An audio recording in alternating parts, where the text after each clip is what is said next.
Israel continues to violate the Gaza ceasefire brokered by the United States last October, including in a recent attack that killed Al Jazeera journalist Ahmed Wishah.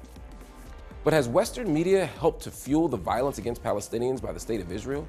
And how has coverage of the genocide in Gaza over the last 2.5 years helped to shape public opinion and public policy? I'll be asking those questions to Adam Johnson, journalist and the author of a new book, How to Sell a Genocide.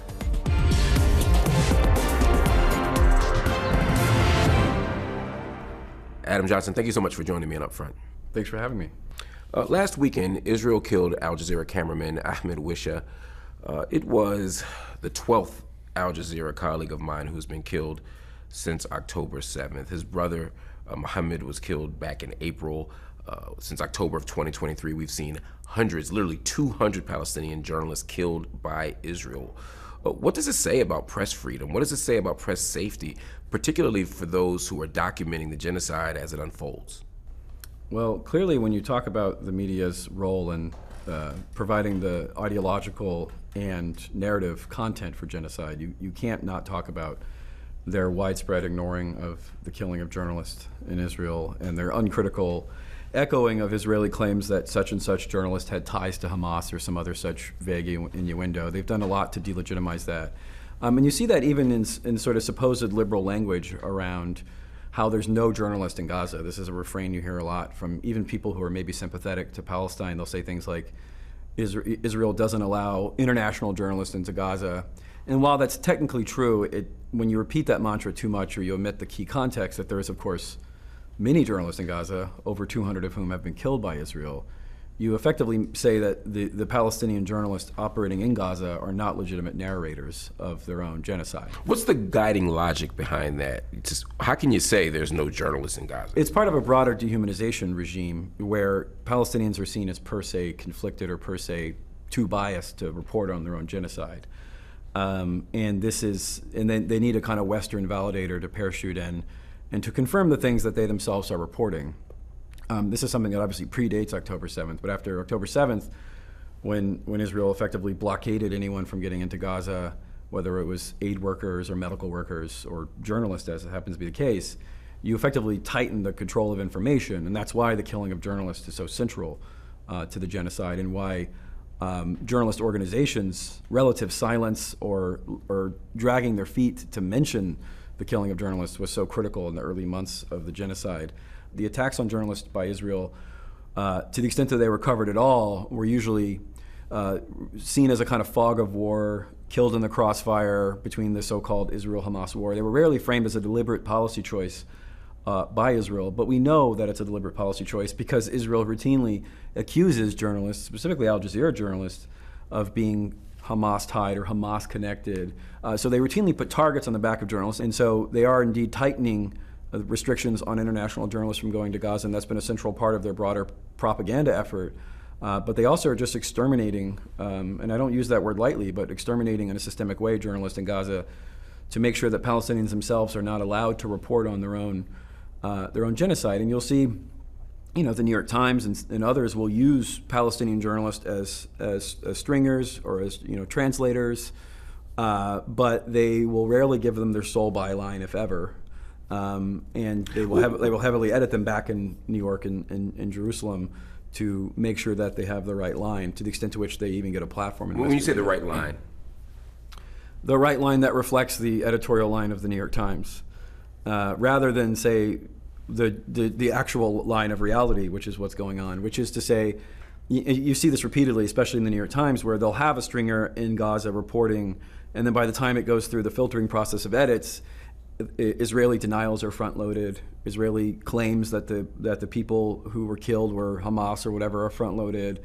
The death count for Palestinians is given this Hamas-run health ministry pejorative to effectively downplay the deaths of Palestinians. I want to drill down a little bit on the role of Western news media. I'm thinking about Ahmed Wishah, our Al Jazeera colleague who was killed. Right. One of the things that the Israeli government said was that he was a Hamas sniper. And suddenly, Western news outlets are reporting this. They're saying it without any question at all. Right.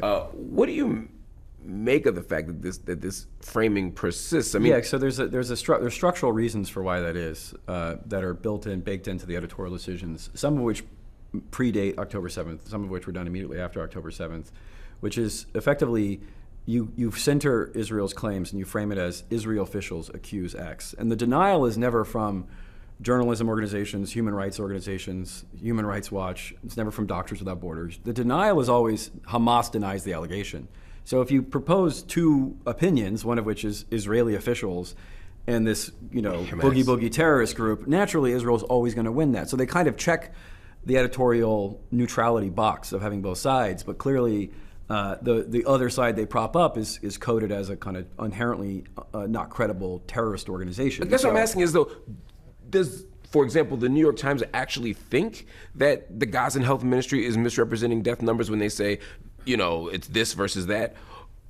Or no, they know precisely what they're doing, and we know this because, again, let's talk about the rise of the Hamas-run health ministry pejorative, which was used as a form of subtle genocide denial structurally. So this is a term that was not used from October 7th to October 17th. After the Al-Ali hospital explosion bombing on October 17th, the New York Times and CNN take two major editorial changes, and this is reported in The Intercept and elsewhere, and by my own reporting, it's confirmed. Number one, they adopt this Hamas-run health ministry pejorative, where anytime they give a death count, they don't just say 500 are killed today, it's 500 are killed according to the Hamas-run health ministry. Now, what's important to understand is that the Hamas-run health ministry, which is to say the Gaza health ministry, had a history of being extremely reliable. It was used by the World Health Organization, by the U.S. State Department, by Human Rights Watch. And then in fact there was a study done in 2014 that compared the Gaza Health Ministry's numbers with the IDF and found they were off by 7%. Everybody knew they were reliable, and in fact Mossad themselves, we later learned, uses the Gaza Health Ministry. But after the Al-Ali hospital bombing, these pro-Israel pressure groups convinced the editors, and some of them wanted to be convinced, to adopt this Hamas-run health ministry to effectively belittle and downplay the horrific carnage that was coming out every day. People may not remember, but it was 400 a day, 500 a day. There's one day that was almost 1,000 people were killed in a single day in Gaza. And this was creating such outrage and anger, they needed to downplay it by adding the Hamas-run health ministry. So, your kind of do-goody liberal who listens to this says, oh, well, that's just terrorist propaganda. And there was a second major editorial change that was made that had heretofore never been made, and it was used exclusively for this particular conflict, which was from then on, because Israel was initially blamed for the Al-Ali hospital bombing, there was an editorial standard where it was assumed that because they're dropping 99% of the bombs, 99.99% of the bombs, that they were responsible without having to need them confirm that. But then the New York Times and CNN introduced a policy where Israel has to actively confirm their own responsibility before you can ascribe responsibility to Israel. And there was an added element within CNN, which is they had to GPS locate the bomb. So after the Al-Ali hospital bombing, this is why you see this weird rhetorical and grammatical structure of blast in refugee camp in Gaza kills 15, explosion at school sheltering civilians kills 12. You get this very alien rhetoric where the agent is not Israel, but is a mysterious blaster or outsider alien entity. So you have this dual genocide denial with respect to the death count, and then you have this removal of Israel's agency, which I cover in chapter 4, which I call the natural disasterification of Gaza, where it's covered like an earthquake. Since October 2025, Israel has effectively violated the ceasefire every day. 1,000 Palestinians have been killed, 265 children have been killed. Just recently, an Israeli strike killed a 17-year-old Palestinian teenager on her way to take an exam. Israeli forces recently shot a 3-year-old child, a 3-year-old boy in the head. Stories like this, we don't see them in corporate media. We don't see them in the mainstream media spaces. What are the consequences of these types of omissions? Well, my book only covers the first year, but the same logic applies. And one thing that has changed since the first year to today is that one of the casualties of this genocide has been the capacity for outrage, the capacity to be disgusted and outraged. And because the violence was so routine and so baked in, and Israel knew this, I think they were in many ways counting on this, that it would become a dog bites man story. It would become banal. There was the daily death was so normalized that the outrage would dampen, and this of course was assisted by these editorial decisions to downplay death counts and to remove agency.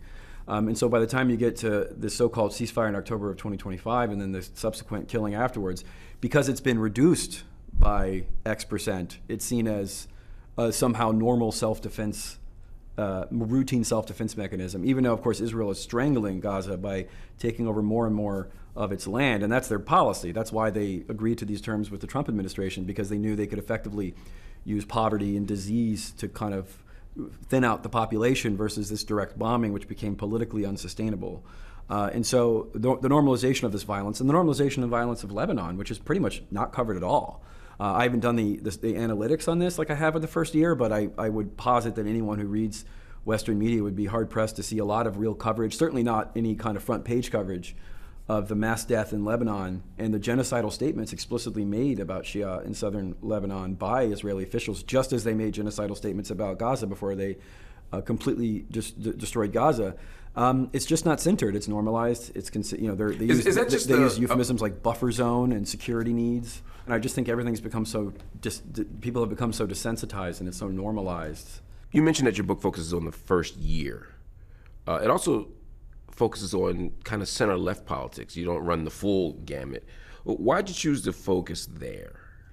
That is the excellent question. Certainly the first question I usually get. There's two reasons. Number one, there's a baseline anti-Arab, pro-war kind of conservative thread current in this country. There was one PPP poll from 2015 that found that 30% of Republicans support bombing Aragba, the fictional country from Aladdin. So you're already dealing with a kind of baseline reptile brain racism. And Republicans broadly support Israel, broadly support bombing Palestinians. Just poll after poll shows this. So you didn't really need to convince them. To get it from that 40% to 65%, which is to say to actually make it bipartisan, you needed liberal buy-in. Especially was, and this is a second reason, because there was a Democratic president in the office for the first 15 months of the genocide. And so everybody knows that, for example, you needed the New York Times to launder WMD propaganda to get to Iraq. You needed the New York Times editorial board to support the war in Iraq. You needed the Washington Post editorial board to launder, weapons of mass destruction claims that made it the UN.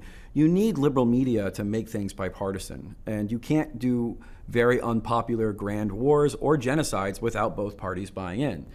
So liberal media is more high leverage. But there's always been a kind of bipartisan investment in Zionism, right, in terms of media. Like, there's never been a moment where liberal media has been... Yes, but this level of carnage was unprecedented. I mean, again, to have 300-400 people killed a day, 500 people killed a day for months on end is completely unheard of. And the level of violence, especially with social media, with Twitter, with TikTok, people seeing this violence every day, you needed these liberal establishment institutions, the New York Times and CNN, to really go into overdrive and to first off 9/11ify October 7th, to reduce Hamas to a sort of cartoon terrorist villain that had no political or secular grievances, to promote beheaded baby propaganda, et cetera, et cetera.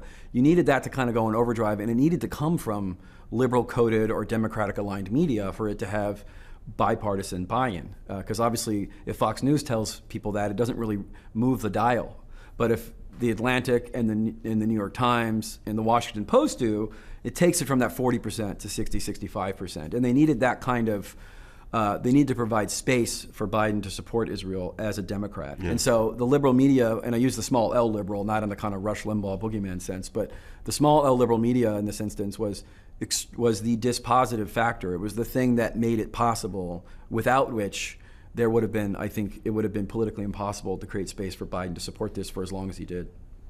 I want to think about the hard right folk. Yeah. Tucker Carlson. Yeah. Candace Owens. Right. All of the kind of very popular and populist right-wing media talking heads. They've been offering some significant criticisms of Israel. Right. For what reason, I don't know. Well, I have a theory. That's what I want to know. I want you to help me make sense of this. I'll say this about Tucker Carlson. If I'm Palestinian, I take any help anywhere I can get it. I'm not gonna get too precious about that. I think that we're not in a position to necessarily need Israel critics to follow the most perfect left-wing line. I would like that they would. I would prefer if Tucker Carlson oriented his criticism of Israel in coherent anti-imperialism versus exceptionalizing Israel as somehow corrupting the U.S. But you take wins where you can get them, and certainly eroding support among Israel, among MAGA, can have utility. I will say that Tucker Carlson's MO is that he's trying to salvage the nominal America First brand for J.D. Vance to run in 2028 and prop him up as the face of anti-Israel or Israel-skeptical right-wing politics, because I think that's a constituency that they feel they need to have. But that constituency is also often anti-Semitic. Yeah, of course. They often traffic in anti-Semitic narratives, tropes, Yeah. etc. I know you say we got to take wins where we get them, but if right-wing media is offering a critique of Israel, but it's at least partially an unprincipled one because it's bathed in anti-Semitism, what do you do with that? Yeah, I mean, again, I think we have to be clear-eyed about what's motivating it. And you see this in the way that, for example, Joe Kent, who retired from the State Department, criticized, he kept talking about Trump wanting to do the right thing with respect to Israel or Palestine or Iran, but like his Zionist donors or Zionist administration officials kept like tricking him. And at a certain point, like, this is his third run for office. He's been running for president or been president for over 10 years. You have to sort of acknowledge that he himself is a Zionist. This is not some manipulative plot. He is like just a thing he agrees with. It's the same thing. You saw this with liberals and Joe Biden. This kind of became an MSNBC narrative too, that like Netanyahu was manipulating Biden. It's like, no, like he just agrees because he's also a Zionist. Exactly. Like, you can be a Zionist and not be Jewish, and this sort of is seen as confusing to some people. That's part of why I get a little uneasy reading your book, because it almost, and I love the book, but there's a way that I think someone could walk away thinking that liberals just tipped it over the edge, that it was up to liberals could have saved the day. Well, they could have, because Biden could have stopped doing it. But as could have conservatives. But I guess my point is it almost understates how significantly bipartisan pro-Israel, pro-Zionist narratives have been in the media since the beginning. Well, yeah, and I referenced those antecedents, and they're certainly there. I will say in the case of Joe Biden, though, that there had been precedents, right? Joe Biden forced Netanyahu in 2021 to stop bombing. Now, obviously, it wasn't preceded by an October 7th event, so it was a different political climate. And obviously, Obama had done it, Bush II had done it, and with Lebanon in 2006. Obviously, Reagan famously did it in Lebanon in the 80s. Right. So, like, there's precedents where Biden could have stopped him. He simply agreed with what Netanyahu was doing. You talk about the role of U.S. universities and nonprofits, which you call the instruments of ideological disciplining. You say that they hide behind this, again, idea of objectivity and neutrality. But you seem to be saying they do something else. Well, so what's important to understand is that when the October 7th attacks happened in October of 2023, this was really peak, for want of a better term, I don't like this term, but we'll call it woke 1.0, where like having political opinions was considered okay, as long as they were sort of sufficiently generic, right? You could sort of oppose racism, but you can't support reparations, or, right? It sort of existed within the liberal milieu. So after October 7th, obviously major universities, nonprofits, news organizations publish statements of solidarity with Israel. After Russia invades Ukraine in February of 2022, they published statements of solidarity with Ukraine. That was completely normal and accepted. But then as the body count in Gaza begins to do a hockey stick graph curve, right? Thousands and thousands in the first few months. And then there's increasing pressure for these organizations to call for a ceasefire. Suddenly, their tongues and hands are tied. We don't have opinions. And we took the U.S. News and World Report top 25 universities, so it wasn't arbitrary, we weren't cherry picking anything. And 12 of those universities adopted neutrality policies immediately after October 7th in late 2023 and early 2024. So these liberal nonprofits, universities, needed to use the language of neutrality and objectivity, despite the fact that literally a year and a half prior they had done the opposite. They had shown support for Ukraine. And you see this liberal hypocrisy pretty much throughout the first 6 months of the genocide. At one point, you compare a media coverage of former Harvard University president Claudine Gay and the bipartisan panic over alleged anti-Semitism on college campuses with Israel's killing of 5-year-old Hind Rajab, which happened around the same time. You note that, quote, during the height of the Claudine Gay scandal, December 5th, 2023 to January 5th, 2024, Israel killed more than 3,000 children in Gaza. Yet the controversy around Claudine Gay got disproportionate media attention. Tell me why that would happen. What does that reveal to you? Yeah, the killing of, the comparison's a little arbitrary, but they were around the same time, and I was asserting that the Hind Rajab story was intrinsically important. This was a major international news story caused major outcry. Again, could have been one of those rallying cries where people used it as and this was in January of 2024, to end the genocide, but instead it's completely ignored. It's not mentioned on MSNBC a month after she's killed once. It's not mentioned once. It's mentioned on CNN in only 2 segments, throwaway segments in the middle of the day. It doesn't have front page coverage in the New York Times. It has only a handful of mentions. Whereas the Claudine Gay story has literally dozens of front page news stories, both digitally and in print. Is that about antipathy toward Palestinians, or is that just, again, sexy news story? Black university president, anti-Semitism, I can guarantee plagiarism, all the stuff. I mean, this isn't right-wing, just red meat. But I can guarantee you that there was not, the news readers were not huddled around the water cooler on Monday morning asking about mid-level administrators at Harvard and other universities. This was a manufactured story from the get-go. There's certainly no evidence of any organic demand for the level of coverage, the incessant coverage, the dozens and scores of articles for this coverage. This is not something that the Zoomers are crying out for. This is a pure media concoction manufactured to create a scandal. Now, can Republicans in Congress fuel that themselves by calling these BS show trials that they did in December of 2023? Of course, but anyone who thinks that there's any objective news value to that, or at least that this was about ratings, it had nothing to do with ratings or clicks. It had everything to do with a meta-narrative of campus anti-Semitism for which they had no actual evidence. You end your book on a less optimistic note than some readers might expect. You describe the normalization of the genocide as, quote, historic achievement by the U.S. security state and its media allies. You also say that it won't lead to any accountability. I was hoping for a warm and fuzzy, hopeful ending that allowed me to believe that this entire media apparatus could be reshaped, that this entire discourse could be changed. You don't seem to think so. Tell me why. Well, there's one qualifier there that is holding up the weight of the world, which is, I say, comma, unless something radically changes in our politics. And I know that's a bit of a hell of a caveat, but I don't think structurally there's any incentive for accountability with respect to the media. That doesn't mean I'm not working on it. What I meant by the ending is this is the way it's going, this is the trajectory, but it is supposed to be a call to action to do something about it. It's not meant to be disempowering, but I do think we have to be sober about reality, which is that there is a very sophisticated public relations system in place, both within the media, the Israel lobby and adjacent organizations, and who knows how many PR firms that are operating in the shadows, to obfuscate and to distract from this outrage among liberals. 77% of Democrats think Israel committed genocide. Only 11% don't think that. That's a pretty stunning number, by the way. It's a huge relative number. to 10 years ago or 20 years ago, what they may have thought. Right, but only 8% of Democrats in Congress think that. And you saw this again. I don't want to over-index it, but the primaries in New York, I think, largely reflect this. That there's a popular unsolved anger that can be channeled, but we have to figure out ways of doing it in a way that's constructive and not counterinsurgency. And there's so much public relations money that goes into deflecting and creating pseudo off-ramps for liberals who support Israel. And I'll give you one example. So you have this line, I support cutting off aid to Israel, that is being shopped by J Street and other pro-Israel groups.